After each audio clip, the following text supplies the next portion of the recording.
Bismillahirrahmanirrahim. Assalamualaikum warahmatullahi wabarakatuh.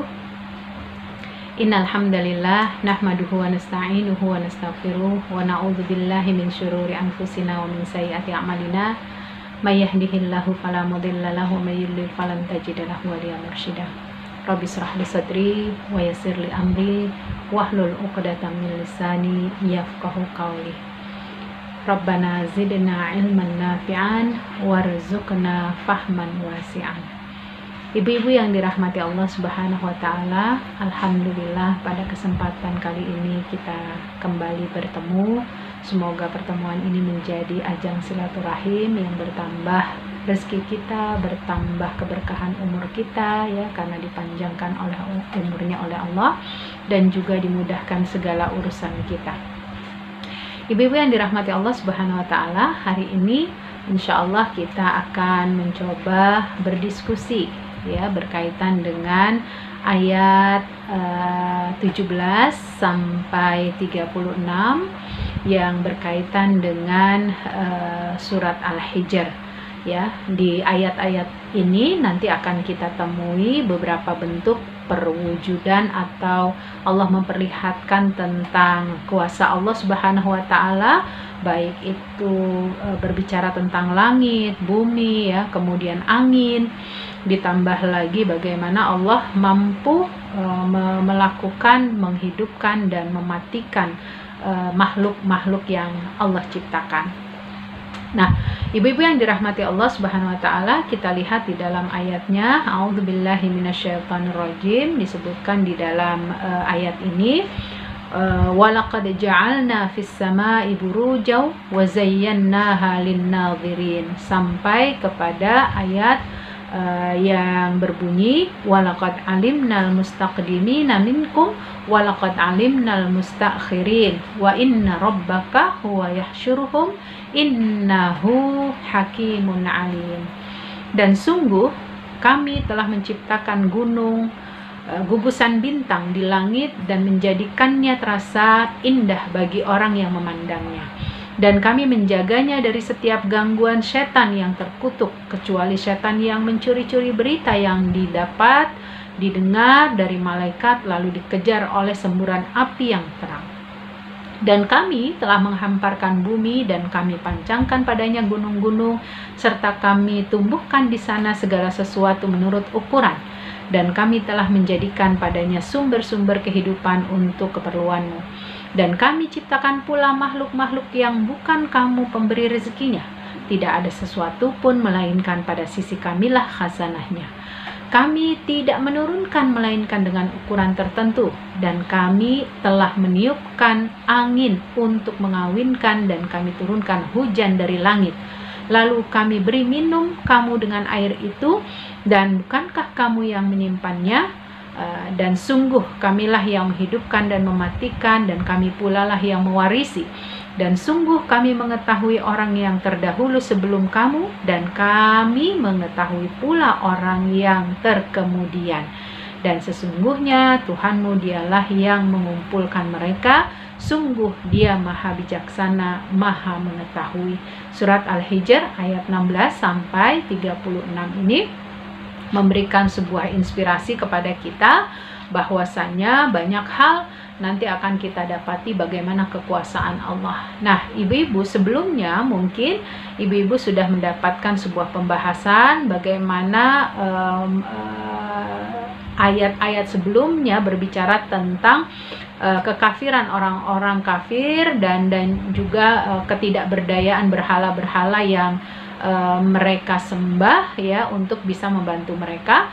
Nah, pada ayat ini dilanjutkan oleh Allah Subhanahu wa taala tentang kesempurnaan dan totalitas kuasanya. Hanya Allah lah yang memiliki totalitas dalam penciptaannya. Ya, bukti-bukti petunjuk yang ada di langit, di bumi, keesaannya yang diciptakannya ya, itu menunjukkan betul-betul pembuktian bahwa Allah Maha Kuasa dan betapa sempurnanya, maha sempurnanya Allah dari semua penciptaannya. Dan semua yang Allah ciptakan itu sesuai dengan kadar dan ukurannya, yang tidak dikurangi dan tidak ditambahkan kecuali atas izin Allah Subhanahu wa taala. Ya, bukti-bukti petunjuk yang ada di bumi yang disebutkan di ayat ini, wabil khusus di ayat 16 sampai 36 itu ada 7, ya.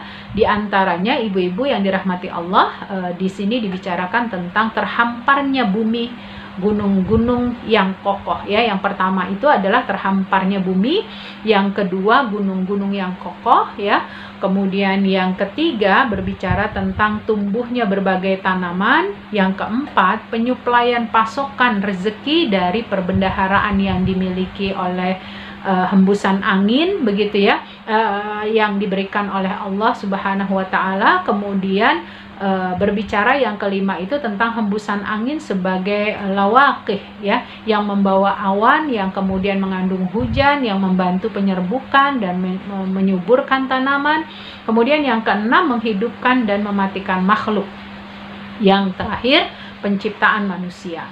Jadi dari 7 poin yang disebutkan di dalam ayat-ayat ini, nanti akan kita coba lihat kembali apa yang dimaksudkan dengan 7 hal, ya, bukti-bukti yang ditentukan oleh Allah Subhanahu wa taala.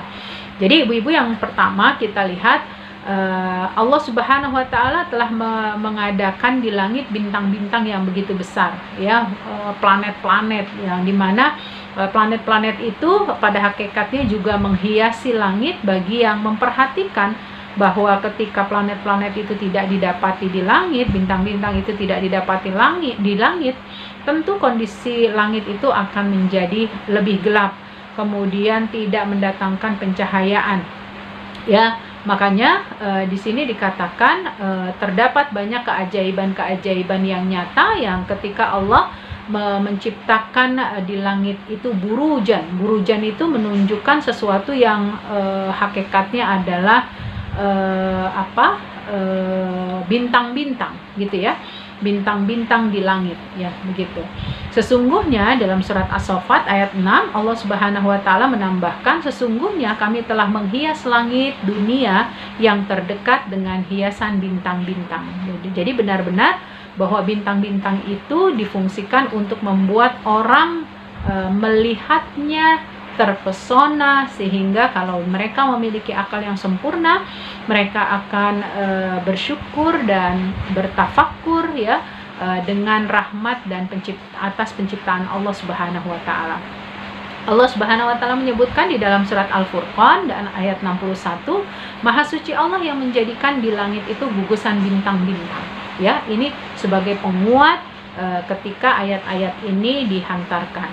Kemudian sejumlah ulama mengatakan maksud dari al-buruj itu adalah manazil atau perlintasan yang dilalui matahari dan rembulan, ya. Wahafidna, kami menghalangi setiap setan terkutuk dari mendekati langit.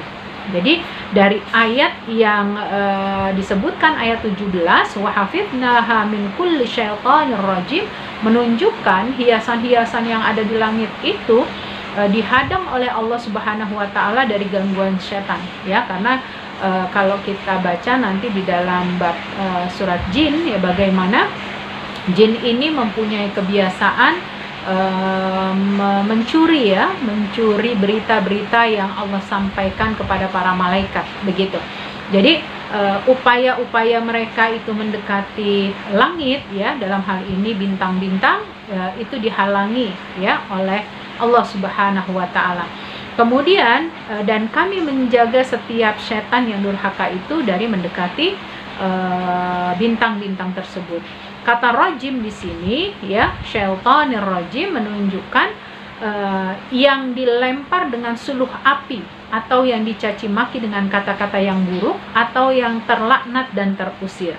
Jadi betul-betul setan itu digambarkan oleh Allah Subhanahu wa taala adalah makhluk yang dilaknat, makhluk yang terusir, dan makhluk yang tidak mendapatkan kebaikan di sisi Allah Subhanahu wa taala.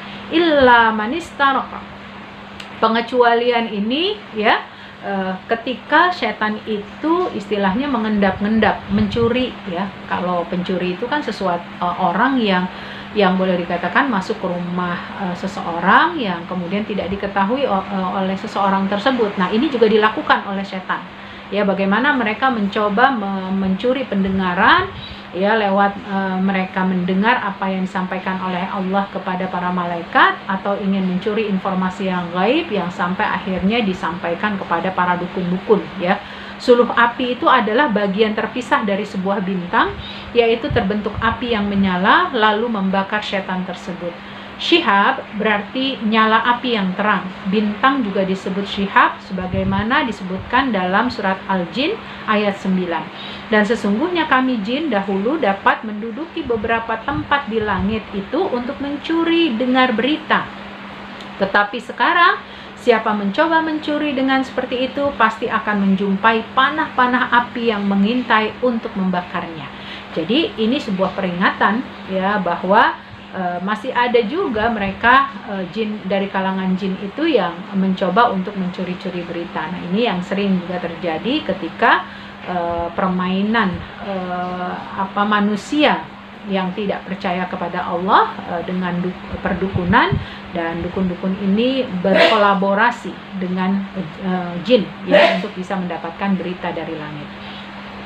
Ibnu Abbas mengatakan dulu setan tidak dihalangi memasuki langit sehingga mereka bisa masuk ke langit dan mendengarkan berita-berita gaib dari malaikat. Jadi ini digambarkan kalau setan itu tidak terhalangi untuk bisa masuk ke dalam langit gitu ya. Kemudian lalu mereka sampaikan kepada dukun-dukun apa yang mereka dengar itu. Ya, namun ketika Nabi Isa alaihi salam lahir, sejak itu mereka dihalangi memasuki 3 langit. Ya, tidak digambarkan langit apa saja itu. Namun ketika Nabi Muhammad SAW lahir, sejak itu mereka dihalangi memasuki semuanya. Kalau pada masa Nabi Isa hanya dihalangi 3 langit yang tidak boleh mereka masuki, tetapi ketika Rasulullah SAW lahir, maka seluruh langit itu tidak diizinkan dimasuki oleh setan. Jika ada setan yang mencoba mencuri pendengaran, dia akan langsung dilempar dengan syihab. Ya, tadi syihab itu adalah apa istilahnya, bentuk api ya, suluh api yang menyala-nyala begitu ya. Kemudian yang sahih, syihab itu adalah membunuh setan-setan tersebut sebelum mereka berhasil menyampaikan informasi yang mereka dapatkan. Informasi dan berita-berita langit tidak akan bisa sampai ke bumi kecuali melalui perantara nabi dan malaikat pembawa wahyu. Tapi sekali lagi, ini adalah upaya-upaya bagaimana iblis ya melalui perantara setan mencoba untuk mencari tahu apa yang tersampaikan dari Allah Subhanahu wa taala kepada para malaikat. Dan hal ini dijadikan upaya kedekatan dengan perdukunan ya. Namun sekali lagi hal-hal ini masih terus terjadi ya hingga sampai saat ini. Setelah memaparkan bukti-bukti petunjuk yang ada di langit seperti tadi disampaikan ya, kemudian Allah Subhanahu wa taala memaparkan apa yang ada di bumi. Nah, jadi sesuatu yang di langit sudah dipaparkan dengan kalimat wal arda madadnaha, dan kami jadikan bumi terhampar dan terbentang luas dan dapat dimanfaatkan manusia yang hidup di atasnya. Jadi fungsi Allah menghamparkan bumi untuk manusia agar manusia mampu memanfaatkan. Itulah yang disebut dalam surat Al-Baqarah ayat 30 bahwa Allah menjadikan manusia sebagai khalifah. Kalau dia menjadi seorang khalifah, maka bagaimana dia memanfaatkan, menjaga, memelihara apa yang telah diciptakan oleh Allah melalui perantara bumi ini, agar bumi ini dijaga dengan sebaik-baiknya. Kemudian ibu-ibu disebutkan alqaina fiha rawasiya, dan kami jadikan di bumi itu gunung-gunung yang tegak dan kokoh ya, agar bumi stabil dan tidak menggoyang-goyangkan manusia yang ada di atasnya. Kita bayangkan saja ibu-ibu, kalau kita ingin mendirikan tenda. Kalau mendirikan tenda itu kan ada pasak ya, untuk membuat tenda-tenda yang terpasang itu menjadi kokoh gitu ya, tidak goyang-goyang gitu ya. Sama halnya kalau kita membuat bangunan-bangunan, ya, itu ada yang namanya cakar ayam gitu ya. Dalam cakar ayam itu dibantu adanya split, adanya semen, adanya pasir untuk membuat pengokohan tiang-tiang yang dibuat untuk bangunan tersebut. Nah, Allah jadikan yang namanya gunung-gunung itu ditegakkan oleh Allah untuk menjadi cakar ayamnya gitu, kalau ibarat bangunan begitu ya. Sehingga kalau ada yang merusak ya dari sisi ciptaan Allah Subhanahu wa taala, maka pasti mereka akan mengalami kesengsaraannya sendiri, akan merasakan kerugian bagaimana ciptaan Allah Subhanahu wa taala ini kemudian tidak dijalankan amanahnya untuk dijaga. Kemudian ibu-ibu, wa ambatna fiha, ya, dilanjutkan setelah berkaitan dengan dihamparkannya bumi gitu ya, di dalamnya juga diturunkan gunung-gunung untuk menjadi tiang, menjadi pasak begitu ya. Kemudian Allah menumbuhkan di bumi itu segala macam tanaman dan buah-buahan yang tentu saja proporsional. Semuanya itu merupakan ciptaan Allah dengan ukuran tertentu dan berdasarkan pertimbangan hikmah dan kemaslahatan. Waktu lalu kita sempat membahas ya di dalam surat sebelumnya, bagaimana hal-hal yang kecil saja Allah memperlihatkan kepada kita. Dalam satu pohon ada warna yang berbeda dari buah-buahan tersebut, ada rasa yang berbeda, kemudian ada kondisi daun yang berbeda, dan semuanya itu Allah perlihatkan agar kita mengambil pelajaran dari segala sesuatu yang kita lihat. Dan semua itu min kulli syai'in mauzun, ya, segala sesuatunya itu terukur oleh Allah Subhanahu wa taala. Ya, sudah mendapatkan sesuatu yang pas gitu ya, karena semuanya itu diukur, ditimbang dengan pertimbangan hikmah dari Allah Subhanahu wa taala, bukan berdasarkan manusia. Kemudian dilanjutkan waja'alna lakum fiha ma'aish, ya. Ketika bumi sudah dihamparkan, kemudian diberikan sarana penghidupan lewat tadi ya, ada tumbuh-tumbuhan dan lain sebagainya, maka Allah Subhanahu wa taala memberikan kelengkapan untuk kehidupan yang layak buat manusia, seperti makanan, nutrisi, obat-obatan, pakaian, air, dan lain-lain sebagainya. Itu merupakan tambahan-tambahan kenikmatan yang Allah berikan di muka bumi ini.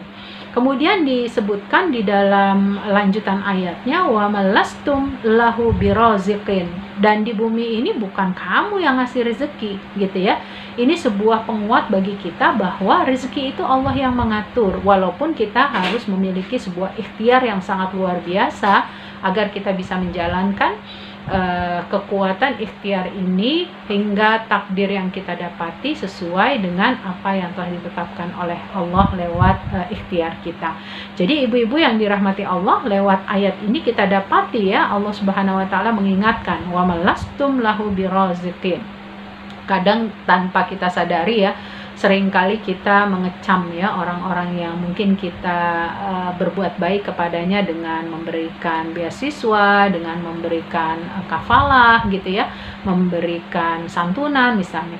Ketika mereka tidak open kepada kita, tidak memberikan perhatian, seolah-olah kita mengungkit-ungkit lagi apa yang sudah kita berikan. Padahal rezeki yang kita berikan kepada seseorang tadi itu bukanlah hanya perantara tangan kita. Pada hakikatnya rezeki itu adalah datangnya dari Allah Subhanahu wa taala. Jadi di sini diingatkan, kalian sebenarnya bukanlah yang memberi mereka rezeki, ya, Allah lah yang memberikan rezeki kepada kalian dan mereka untuk memberikan penguatan. Wa malastum lahu biraziqin, ya, bukan kalian yang memberikan rezeki-rezeki di muka bumi ini dan juga apa yang ada di langit.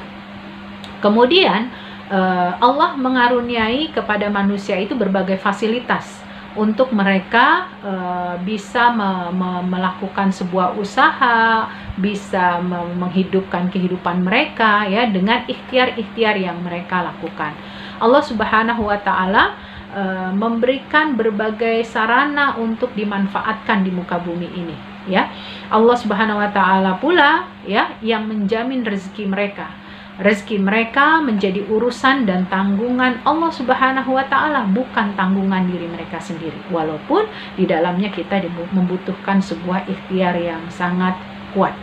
Kemudian segala sesuatu yang sangat mudah bagi Allah Subhanahu wa Ta'alanya, sangat mudah di sisi Allah Subhanahu wa Ta'ala, terbukti dengan ketika Allah Subhanahu wa Ta'ala menciptakan segala sesuatunya, dari yang kecil sampai yang besar, dari yang terlihat sampai yang tidak terlihat, dari yang warna kita ketahui sampai tidak kita ketahui, dan bahkan masih banyak ilmu-ilmu yang lainnya yang tanpa kita sadari kita perlu banyak menggalinya. Mungkin pada waktu lalu tidak kita dapati ilmu pengetahuan yang kemudian pada periode sekarang kita dapati semakin berkembang ilmu-ilmu itu, yang akhirnya kita dapati betapa besarnya kuasa Allah Subhanahu wa Ta'ala. Ya, jadi di sini didapati bagaimana Allah wa inna min syai'in illa indana khazainuhu. Tidak ada satupun di alam ini yang dimanfaatkan oleh manusia, melainkan Kami yang kuasa mengadakannya, menciptakannya, membentuknya, mengaruniainya. Ya, itu semua adalah pemberian dari Allah sesuai dengan kadar dan ketentuannya.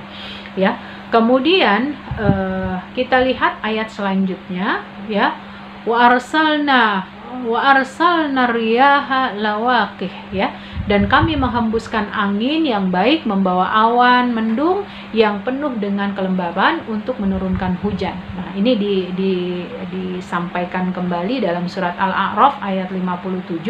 Dialah yang meniupkan angin sebagai pembawa kabar gembira, mendahului kedatangan rahmatnya hujan, hingga apabila angin itu membawa awan mendung, Kami halau ke satu daerah yang tandus, lalu Kami turunkan hujan di daerah itu. Kemudian Kami tumbuhkan dengan hujan itu berbagai macam buah-buahan. Sekali lagi, Allah menciptakan angin dan Allah memerintahkan angin untuk menjalankan tugas apa yang telah diperintahkan oleh Allah kepadanya. Ya, demikian pula Allah Subhanahu wa Ta'ala jadikan angin sebagai sarana membantu penyerbukan tumbuh-tumbuhan dengan menerbangkan serbuk sari dan menjatuhkannya ke putik. Ini pelajaran SMP banget ya ibu-ibu ya. Mungkin kalau sekarang anak-anak SD sudah mempelajari ya bagaimana putik itu bisa didapat dari bantuan angin gitu ya, dan dari putik inilah kita dapati bertumbuhnya dan berkembangnya satu tanaman tersebut ya. Kemudian Allah juga menjadikan angin itu sebagai sarana untuk menghilangkan debu dari pepohonan agar nutrisi itu bisa masuk dan meresap melalui pori-pori, terlebih lagi ketika hujan menerpa bumi ya, yang kemudian seluruh tanaman itu mendapatkan nutrisari dari hujan yang diturunkan oleh Allah kepada mereka yang ada di bumi. Kemudian fa'anzalna minas sama'i ma'ah, ya, Kami turunkan hujan dari awan sehingga kalian bisa minum darinya. Dengan hujan itu pula Kami mengairi tanaman kalian dan menyediakan kebutuhan air minum untuk binatang kalian. Dan Masya Allah ya, bagaimana Allah Subhanahu wa Ta'ala memberikan penguatan ini kepada kita agar kita semakin banyak bersyukur ya. Kebayang kalau di negeri kita mengalami kekeringan, kita sendiri sudah bisa menyaksikan ya di berbagai daerah ketika mereka mengalami kekeringan ya, itu bukan hanya manusia yang mengalami kehausan, tapi juga didapati berbagai macam penciptaan Allah yang lain, baik itu tanaman, kemudian hewan-hewan gitu ya, itu akan mengalami kekeringan ya, dan itu memberikan dampak yang tentu saja negatif terhadap pertumbuhan manusia dan ciptaan Allah yang ada di muka bumi. Jadi sekali lagi, hujan itu merupakan rahmat. Makanya kenapa kalau kita diberikan hujan, kita perlu berdoa minimal Allahumma shayyiban nafi'an. Kita berdoa kepada Allah agar hujan yang turun itu betul-betul memberikan dampak manfaat yang sangat besar bagi kehidupan yang ada di muka bumi ini ya, tidak menghadirkan musibah begitu. Kemudian di ayat yang lain ya, kita lihat di dalam surat Al-Waqiah ya, ayat 68 sampai 70, pernahkah kamu memperhatikan air yang kamu minum? Kamukah yang menurunkannya dari awan atau kami yang menurunkannya? Sekiranya kami menghendaki, niscaya kami menjadikannya asin. Mengapa kamu tidak bersyukur? Jadi Masya Allah ya, kita dapati di laut begitu asin, siapa yang garemin gitu ya, sebanyak itu garamnya gitu ya, kalau bukan Allah Subhanahu wa Ta'ala yang maha berkuasa atas segala sesuatu. Bahkan kalau kita dapati ya, seperti di Mesir itu ada cerita yang insya Allah sudah pernah ibu-ibu dapatkan, ceritanya ada perbatasan antara disebutnya Laut Merah ya. Memang betul-betul laut itu airnya tidak merah, tetapi ketika dipandang air itu seolah-olah merah karena terdapat di dalamnya ganggang merah. Dan luar biasa, seperti ada belahan tersendiri antara air yang berwarna merah itu dengan air yang berwarna putih begitu ya. Dan ini tentu saja banyak fenomena-fenomena alam seperti ini yang akan lebih menguatkan keimanan kita kepada Allah ya, dengan tayangan-tayangan yang sudah banyak ya kita dapati di sosial media. Kemudian ayat selanjutnya, wama antum lahu bikhazinin, kalian bukanlah yang menyimpannya, tetapi kami yang menurunkan dan menyimpannya untuk kalian serta menjadikannya sumber-sumber mata air di bumi ini. Jadi sekalipun manusia mencoba untuk ya merekayasa seperti apapun, baik untuk penggunaan airnya, baik itu untuk mengeringkan airnya atau mendapatkan airnya, semua itu tidak akan mungkin terjadi kalau bukan kehendak Allah Subhanahu wa Ta'ala. Begitu juga dengan air hujan ya. Mungkin beberapa waktu terakhir ini kita dihadapi dengan cuaca yang cukup ekstrim ya, hujan di mana-mana, tapi ada kalanya kita dapati bertetangga bahkan satu kecamatan saja, satu kecamatan itu ada yang bisa hujan, ada yang tidak hujan gitu ya. Siapa yang membuat semua itu? Tentu kembalinya kepada Allah Subhanahu wa Ta'ala.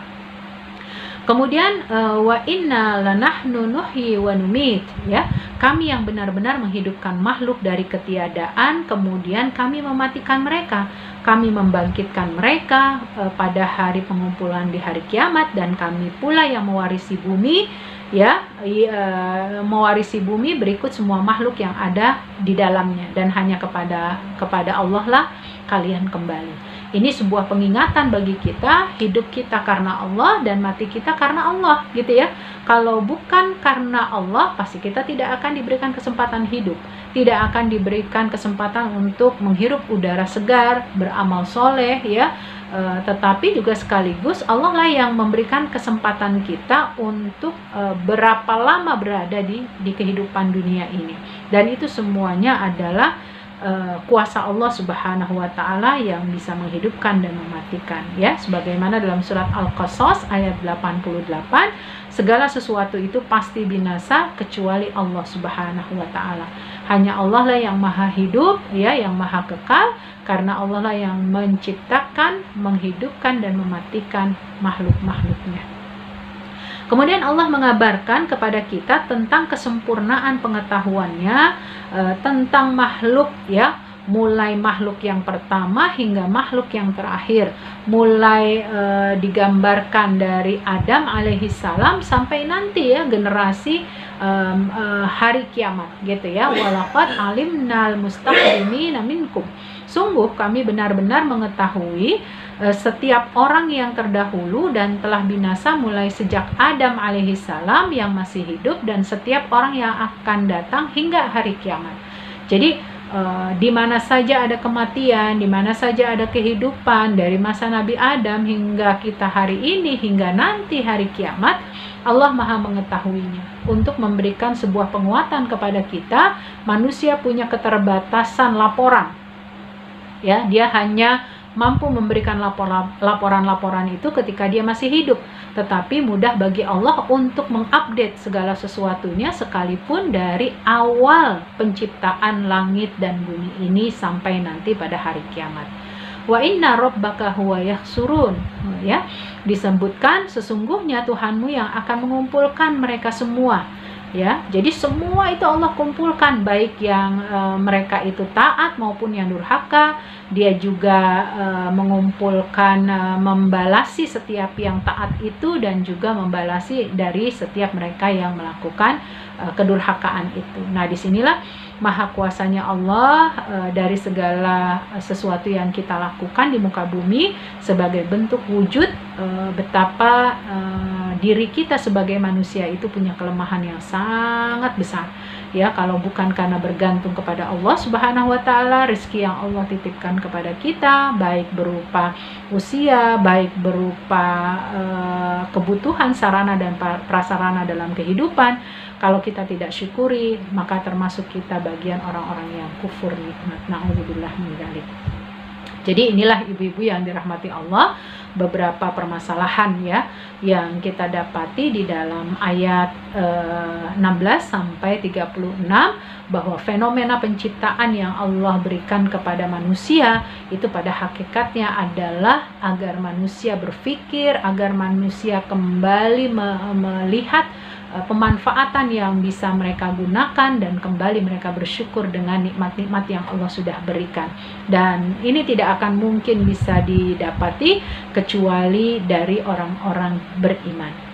Nah, ibu-ibu yang dirahmati Allah, kita lanjut dari ayat 26 ya. Kalau tadi ayat mohon maaf, tadi ayat 16 sampai 25 ya. Nanti kita akan mengakhiri sampai 36, maksudnya begitu ya.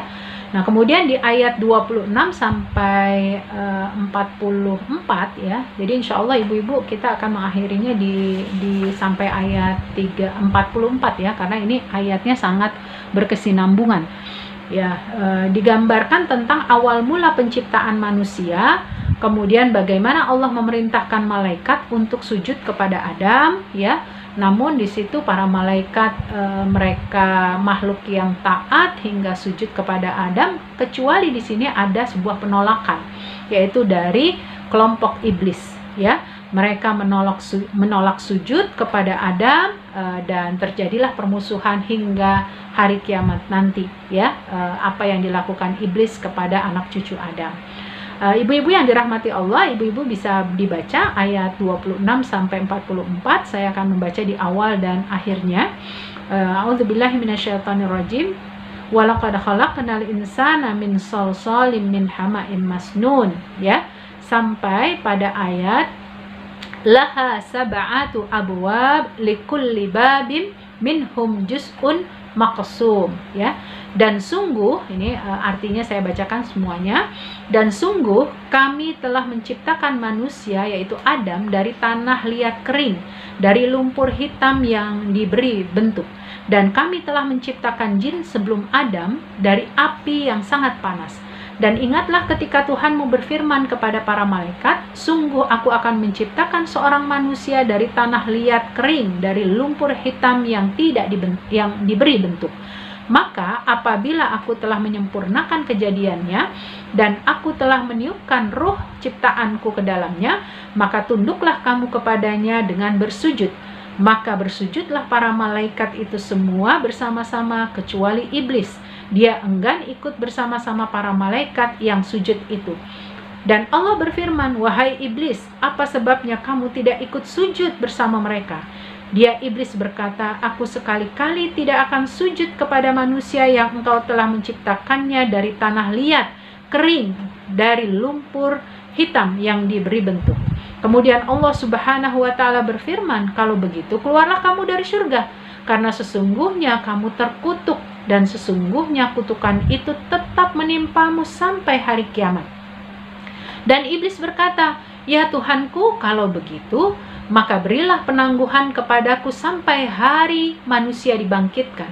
Allah berfirman, baiklah, maka sesungguhnya kamu termasuk yang diberi penangguhan sampai hari yang telah ditentukan, yaitu hari kiamat.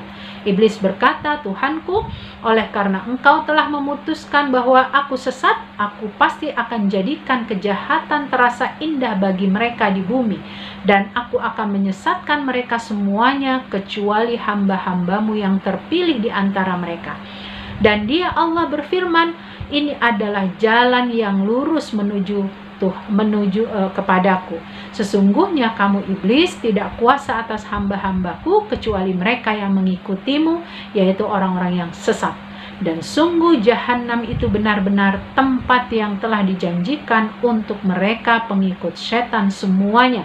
Jahanam itu merupakan 7 pintu. Setiap pintu telah ditetapkan untuk golongan tertentu dari mereka. Surat Al-Hijr ayat 26 sampai 44. Jadi ibu-ibu, makin jelaslah bagi kita setelah Allah memberikan sebuah gambaran tentang sebuah penciptaannya, ada satu sisi penciptaan yang lain, ya, di mana Allah menciptakan manusia yang pertama, yaitu Adam alaihissalam. Pada saat Allah menciptakan manusia pertama, yaitu Adam alaihissalam, sebagai moyangnya manusia tentu saja, itu berasal dari tanah kering.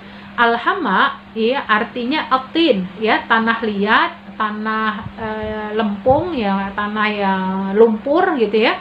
Al-masnun itu artinya al-amlas, yang halus. As-salsal artinya itu tanah kering.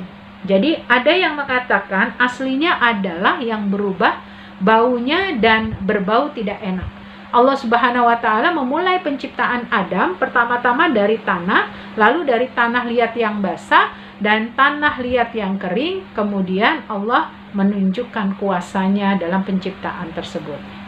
Maka di sini digambarkan Allah menciptakan jin itu dari api, ya, yang sangat panas. Begitu juga dengan Hawa yang sangat panas dan mematikan, ya. Berbeda dengan manusia diciptakan dari apa? Dari tanah, begitu. Inilah yang nantinya akan kita dapati betapa iblis pada saat itu menolak apa yang diperintahkan oleh Allah karena dia mengetahui keberadaan dia lebih baik daripada Nabi Adam, ya. Disebutkan dalam sebuah hadisnya Rasulullah SAW bersabda, diriwayatkan dari Aisyah radhiyallahu an, malaikat diciptakan dari cahaya, jin diciptakan dari nyala api, dan Adam diciptakan dari apa yang telah dijelaskan kepada kalian. Jadi yang dijelaskan kepada kalian itu adalah merupakan wal janna khalaqahum min qablu min naris samum. Jadi jin itu diciptakan memang dari api, sementara manusia itu diciptakan dari tanah yang kering. Dan dia menciptakan manusia dari tanah kering seperti tembikar, dan dia menciptakan jin dari nyala api tanpa asap. Surat Ar-Rahman ayat 14 sampai 15. Nah, di sini ibu-ibu yang dirahmati Allah Subhanahu wa Ta'ala, terdapat isyarat tentang sifat dasar manusia yang ingin, ya, bukan yang ingin, yang apa namanya, mereka itu nggak punya keinginan gitu ya, dingin gitu tabiatnya itu, sementara tabiat jin itu panas gitu ya. Dalam ayat ini terdapat juga catatan yang menegaskan kemuliaan Adam, ya, yang diciptakan oleh Allah sekalipun dinilai hina oleh kalangan iblis, kalangan setan, tetapi unsur Allah menciptakannya dari elemen dan unsur yang baik, ya, dan asal usulnya yang bersih dan suci. Semua itu tentu saja kembali kepada kekuasaan dan petunjuk Allah Subhanahu wa Ta'ala. Kemudian Allah memuliakan Adam alaihissalam dengan memerintahkan para malaikat untuk sujud hormat kepadanya. Ya, sementara iblis yang menjadi musuh Adam pada saat itu menolak sujud kepadanya karena didorong rasa hasut, rasa iri, ya, angkuh, sombong, bangga diri. Makanya perlu berhati-hati bagi kita. Ketika ada unsur kesombongan, ada unsur hasad, ya, itu adalah salah satu di antara sifat-sifat yang dimiliki oleh iblis, ya. Wa idz qala rabbuka lil malaikah, ya, ketika Allah Subhanahu wa Ta'ala memerintahkan kepada malaikat untuk sujud kepada Adam, ya, karena pada saat itu Adam telah diciptakan secara sempurna dan para malaikat sujud, ya. Sementara sekali lagi iblis yang pada saat itu merasa dirinya lebih baik dari Adam menolak, ya, sujud kepadanya sambil berkata qala lam akun li asjuda li basharin khalaqtahu min salsalim min hama'im masnun. Ya, dia katakan apa? Ngapain aku menyembahnya gitu ya, sujud kepadanya gitu ya. Karena toh aku diciptakan dari sesuatu yang lebih baik ya. Sementara dia manusia yang diciptakan dari sesuatu yang tidak baik gitu ya.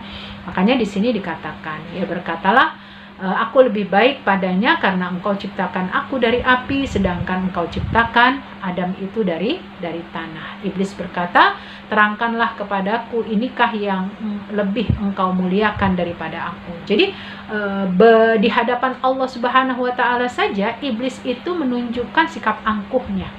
Padahal kita tahu bahwa sebelum Adam diciptakan, iblis itu sudah mengetahui dan sudah berada di surganya Allah Subhanahu wa Ta'ala. Ya, untuk memberikan sebuah peringatan, wabil khusus tentu saja buat kita, bahwa yang namanya sebuah kesombongan itu akan mendatangkan kehancuran, ya. Nah, inilah ibu-ibu yang dirahmati Allah, pembelaan dari iblis sebab dia menolak ya untuk sujud kepada Adam karena merasa dirinya lebih baik ya. Pembelaan diri itu boleh saja dilakukan oleh manusia wabil khusus gitu ya, tetapi apakah itu dibenarkan atau tidak itu harus kembali kepada hal-hal yang dituntunkan oleh Allah Subhanahu wa Ta'ala kepada kita. Ya, sama halnya kepada iblis gitu ya. Boleh saja dia melakukan pembelaan, tetapi apakah pembelaannya itu merupakan sesuatu hal yang dibolehkan atau tidak oleh Allah? Bahkan itu menjadi sesuatu yang dibencikah oleh Allah Subhanahu wa Ta'ala atau tidak? Ya, ternyata pembelaan yang dilakukan oleh iblis pada saat itu adalah sesuatu yang dibenci oleh Allah. Ya, karena tadi ada unsur kesombongan ya, ada unsur di mana api itu lebih baik daripada tanah ya. Tanah itu kan sifatnya stagnan ya, tidak bisa memiliki sesuatu yang ya boleh dikatakan tidak lebih baiklah daripada api ya. Kemudian kita lihat ya, iblis merupakan analogi yang analogi iblis merupakan analogi yang keliru ya. Kenapa? Nilai lebih dari sisi material itu tidak berarti juga memiliki nilai lebih pada unsur ya. Artinya sekalipun Allah menciptakan iblis itu dari api, bukan berarti ya iblis itu lebih baik. Ya, kalau sekarang kita bisa membayangkan begini.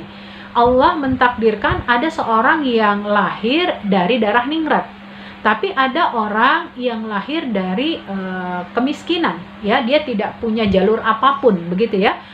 Dia hidup dengan kekurangannya, dengan kesederhanaannya, kemudian bahkan kekurangan dalam kehidupannya, begitu ya. Tetapi Allah tidak melihat kasta-kasta itu, gitu ya. Nah, ini juga yang digambarkan untuk kita bisa mengambil pelajaran. Sekalipun kita berada di kedudukan yang tinggi, itu bukan berarti kita lebih baik dari mereka yang tidak memiliki kedudukan tinggi ya.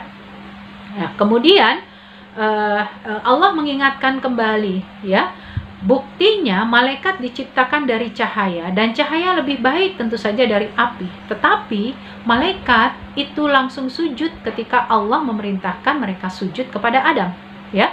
Di samping itu, tindakan tersebut merupakan bentuk kedurhakaan dan pembangkangan terhadap perintah Sang Khalik. Jadi, ketika mereka tidak mau belajar, tidak mau mengambil hikmah dari apa yang dilakukan oleh malaikat, di satu sisi yang lain memang justru mereka ingin menunjukkan pembangkangan itu, begitu ya, terhadap perintah Allah Subhanahu wa Ta'ala. Sekaligus ketidaktahuan bahwa Adam memiliki keistimewaan dan kelebihan berupa kompetensi dan kesiapan secara keilmuan. Wa 'allamal Adamal asma'a kullaha, kan begitu disebutkan dalam surat Al-Baqarah. Ternyata Adam itu mampu menyebutkan apa yang diminta oleh Allah Subhanahu wa Ta'ala. Ini menunjukkan Allah karuniakan Adam beserta keturunannya lewat akalnya, yang kemudian mereka dengan ilmunya mereka diberikan karunia karunia oleh Allah Subhanahu wa Ta'ala ya. Seperti itu. Qala fakhruj minha fa innaka rajim. Keluarlah kamu iblis ya dari posisi kamu sekarang, karena kamu terlaknat dan terusir selamanya sampai hari kiamat. Itulah yang disampaikan oleh Allah Subhanahu wa Ta'ala kepada iblis karena pembangkangannya ya. karena didorong oleh keinginan dan ambisinya yang sangat kuat, ya, bencinya kepada Adam, sekalipun dia sudah diusir oleh Allah Subhanahu wa Ta'ala, tapi iblis tetap meminta kepada Allah agar diberikan penangguhan sampai hari kiamat, gitu, ya, supaya apa? Ada pengikutnya atau anak cucu Adam itu, mereka bisa mengikuti apa yang iblis kerjakan, begitu, ya. Jadi mereka berusaha mengumpulkan, ya, meminta penangguhan dari Allah Subhanahu wa Ta'ala, ya, sampai hari umat manusia dibangkitkan dari kubur dan dikumpulkan untuk menjalani proses hisab. Allah pun memberikan penangguhan kepada iblis sampai waktu yang telah ditentukan, yaitu waktu peniupan sangkakala pertama tatkala semua makhluk mati, ya. Kemudian tatkala iblis sudah mendapatkan rekomendasi dari Allah dengan penangguhannya itu, dia pun berkata, qala rabbi bima aghwaytani, ya Allah, dengan penuh keangkuhannya, ya, kita ketahui bagaimana tabiat iblis itu. Dengan keangkuhannya dia berkata, ya Allah, oleh sebab engkau memvonis diriku sesat, maka sungguh aku akan menjadikan hawa nafsu tampak baik dan menarik bagi anak cucu Adam di dunia. Jadi mereka akan mencoba mencari celah bagaimana anak cucu Adam ini bisa menjadi pengikutnya, ya, ketika dia sudah diusir oleh Allah Subhanahu wa Ta'ala dari tempat yang namanya surga, ya, menjadikan mereka senang dan tertarik kepada kemaksiatan, kecuali orang-orang yang tulus ikhlas dalam ketaatan dan ibadah hanya untukmu. Di sini iblis mengecualikan hamba-hamba yang mukhlis karena dia tahu bahwa tipu dayanya tidak akan bisa efektif terhadap mereka dan mereka tidak akan mau menerima tipu dayanya. Jadi inilah harapan kita kepada Allah. Semoga Allah memberikan jalan, memberikan benteng kepada kita agar terhindar dari tipuan-tipuan setan, begitu ya. Karena mereka akan mencoba mengelabui, menipu, ya, anak cucu Adam ini dari depan, belakang, samping kanan, samping kiri, atas, bawah, gitu ya. Mereka tidak peduli dan mereka akan menjadikan sesuatu yang tidak baik itu seolah-olah menjadi baik dan sebaliknya. Kemudian Allah Subhanahu wa Ta'ala mengancam iblis, qala hadza siratun alayya mustaqim, ya. Jalan penghambaan dan keikhlasan adalah jalan yang lurus, dan jalan itu sepenuhnya kembali kepadaku. Aku akan membalas setiap orang yang sesuai dengan amalnya. Jika baik, baik pula balasannya, dan jika buruk, buruk pula balasannya. Itulah yang digambarkan oleh Allah Subhanahu wa Ta'ala berkaitan dengan ini. Kemudian dilanjutkan, qala hadza siratun alayya mustaqim, ya. Kalimat ini menunjukkan keikhlasan adalah jalan untuk menemui Allah dan menuju kepada Allah, yaitu membawa kepada pahala dan kehormatan dari Allah Subhanahu wa Ta'ala, atau jalan dalam melaksanakan penghambaan Allah, jalan yang lurus menuju kepada Allah Subhanahu wa Ta'ala. Jadi intinya, ya, tidak ada bagi seorang pun tempat untuk melarikan diri dari hisabnya Allah. Kira-kira begitu, ya, bahwa mereka yang berusaha untuk berada dalam jalan Allah, pasti Allah akan memberikan petunjuk dan memberikan balasan terbaik bagi orang-orang tersebut. Sementara bagi orang-orang yang mengikuti ajakan setan, ajakan iblis, maka mereka pun akan mendapatkan balasan sesuai dengan apa yang mereka inginkan. Nah, ibu-ibu, kemudian kita lanjutkan, inna ibadi, ya, laisa laka alaihim sultan. Sesungguhnya hamba-hambaku yang mukmin lagi mukhlis atau yang tidak mukhlis, atau hamba-hambaku yang telah ditakdirkan bagi mereka hidayah, kamu iblis sekali-kali tiada memiliki kekuasaan sedikit pun atas mereka. Ini atas izin Allah, ibu-ibu. Orang beriman yang mereka ikhlas, mereka terjaga dari tipu daya setan, ya, mereka pasti akan dalam perlindungan Allah Subhanahu wa Ta'ala. Mereka pasti dalam kuasanya Allah Subhanahu wa Ta'ala, hingga Allah akan membantu setiap amal-amal yang mereka kerjakan itu terjauh dari tipu daya setan, ya. Tapi sebaliknya, ya, ketika orang-orang yang mengikuti iblis, setan, adalah dari kalangan orang-orang yang sesat lagi musyrik, ya. Itu atas dasar kemauan mereka sendiri, ya, dan kamu bisa memiliki kekuasaan dan dominasi mereka. Ya, makanya banyak kita dapati orang-orang yang mengaku dirinya paling baik, paling benar, begitu ya. Padahal apa yang mereka lakukan itu sudah dihiasi, ya, ditutupi oleh setan. Yang baik itu menjadi salah, yang baik itu menjadi tidak baik, yang tidak baik itu menjadi baik. Ya, kira-kira begitu. Ya. Makanya di sini illa manittaba'aka, ya, ada kalimat istisna, ada kalimat pengecualian bahwa ada orang-orang yang memang mau mengikuti pilihan mereka untuk mengikuti iblis, ya. Bagi Allah Subhanahu wa taala, mereka itu ternyata sudah dikuasai oleh iblis, ya. Jadi wa inna jahannama la mau'iduhum ajma'in. Sungguh jahanam adalah tempat yang diancam bagi seluruh orang yang mengikuti iblis, ya. Ini lanjutan ayatnya yang memberikan pesan bahwa mereka yang memang mengikuti jalannya setan, maka neraka jahanam itu adalah tempat yang diberikan oleh Allah Subhanahu wa taala kepada mereka. Sampai-sampai Allah menggambarkan di dalam ayat ini, ya, tentu saja di ayat yang terakhir itu disebutkan ada 7 pintu, ya, di mana 7 pintu dari neraka ini, dari neraka ini yang ditetapkan di dalam tafsir surat Al-Hijr ayat 26 sampai 44 ini. Kita lihat ibu-ibu, yang pertama adanya yang dimaksud 7 pintu itu, ya, ada yang menyebutkan yang pertama adalah neraka jahanam, ya. Jadi pintu jahanam disebutkan oleh Ibnu Jurais, ya. Ada pintu yang disebut jahanam, ada pintu yang disebut ladha, ya. Ada pintu yang disebut hutamah, ada pintu yang disebut sa'ir, ada pintu yang lainnya adalah sakar, ada pintu jahim, ada pintu hawiyah. Ya, jadi ini adalah 7 bagian, setiap bagiannya memiliki pintu tersendiri.